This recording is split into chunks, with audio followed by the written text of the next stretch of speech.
జనసేనలో అంతర్గత ప్రజాస్వామ్యం లేదన్నారు సూర్యప్రకాష్. మీటింగ్స్ లో ఏం మాట్లాడాలో నాదెండ్ల మనోహర్ చెప్తారన్నారు. అయితే ఎవరైనా లైన్ దాటి అభిప్రాయాలు చెప్తే పవన్ కళ్యాణ్ ఆగ్రహం వ్యక్తం చేస్తారన్నారు సూర్యప్రకాష్. పిఎస్సి మీటింగ్ అని మాకు పిలుపు వస్తుంది.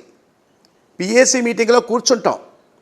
పిఎస్సి మీటింగ్లో కూర్చున్న తర్వాత అధినేత నాదెండ్ల మనోహర్ గారు ఏదైతే అనుకున్నారో ఆ లైన్ని నాదెండ్ల మనోహర్ గారు ముందుగానే లీక్ చేస్తారు. ఏం మాట్లాడాలి ఏమిటి అనే విషయాన్ని ముందు ఆయన లైన్ చెప్పేస్తారు. ఆ లైన్లో మాత్రమే మాట్లాడాలి. అంటే కాదండి, వాళ్ళ అభిప్రాయాలు ఏంటో ఒక లైన్ ఇస్తారు. ముందు ఆ లైన్ ఏంటో ముందు మనోహర్ గారు మాట్లాడేస్తారండి. ఇదిగో ఇలా ఉంది మన లైన్. ఆ లైన్ ప్రకారం మిగతా వాళ్ళందరూ కూడా అదే ఫాలో అవ్వాలండి. దాన్ని ఎవరన్నా కనుక డీవియేట్ అయి మాట్లాడితే వాళ్ళ సొంత అభిప్రాయం కనుక తెలియజేస్తే చాలా తీవ్రంగా రియాక్ట్ అవుతారని పవన్ కళ్యాణ్ గారు.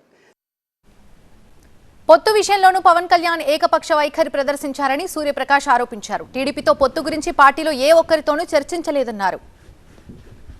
రాజమండ్రి సెంట్రల్ జైల్లో అక్కడ ఆయన్ని ములాఖత్తులో ఆయనతోటి కలిసిన తర్వాత ములాఖత్తు నుంచి బయటకు వచ్చి ఎవరిని అడగకుండా ఈ పిఎస్సీలో చేర్చుకుంటుంటా జనరల్ బాడీలో డిస్కస్ చేయకుండా ఏ ఒక్కరిని సంప్రదించుకో ఏకపక్షం నిర్ణయం తీసుకుని అతి ముఖ్యమైనటువంటి విషయం, ఒక రాష్ట్రంలో ఎన్నికలు జరుగుతుంటే ఏ పార్టీతో పెట్టుకోవాలి, సైద్ధాంతికమైనటువంటి విభేదాలు ఏమైనా ఉన్నాయా, ఎటువంటి అనేక విషయాలు చర్చకు వస్తాయి. అటువంటి విషయాలు చర్చించి ఆ పార్టీతో వెళ్ళటం ఎంతవరకు మనకు శ్రేయస్కరం, పార్టీకి ఎంతవరకు శ్రేయస్కరం అనే విషయాన్ని కూడా మనం చర్చించుకుని అందరూ ఏకాభిప్రాయం తీసుకున్న తర్వాత మాత్రమే తీసుకోవాల్సిన నిర్ణయాన్ని అని ఏకపక్షంగా తీసుకోవడం ఆ రోజు నుంచి కూడా నేను జీర్ణించుకోలేకపోయానండి.